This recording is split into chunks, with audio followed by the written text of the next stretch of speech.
یہ ایک میرے بھائی ہیں جنہوں نے کمنٹ میں سوال کیا ہے کہ سر میری ایج 45 ایئرز ہے، مجھے مردانہ کمزوری بہت زیادہ ہے اور جریان کا مسئلہ بھی ہے۔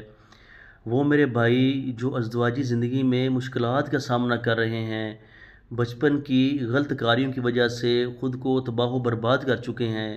منی پانی کی طرح پتلی ہو چکی ہے، قریب جاتے ہی فارغ ہو جاتے ہیں، یا پیشاب سے پہلے یا بعد میں قطرے آتے ہیں، منی پانی کی طرح پتلی ہو چکی ہے۔ تو نسخہ نوٹ فرما لیں، ان 46 استعمال سے مردانہ طاقت و ٹائمنگ میں گھنٹوں اضافہ ہوگا۔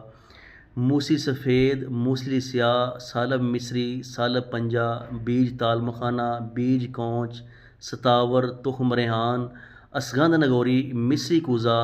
ان تمام اجزاء کو برابر وزن لے کے اس کا پاؤڈر تیار کر لیں۔ صبح دوپہر شام 3 ٹائم 1 ٹی اسپون آپ نے دودھ کے ساتھ لینا ہے۔ ان 46 استعمال سے مردانہ کمزوری سے نجات ہوگی، مردانہ طاقت اور ٹائمنگ میں گھنٹوں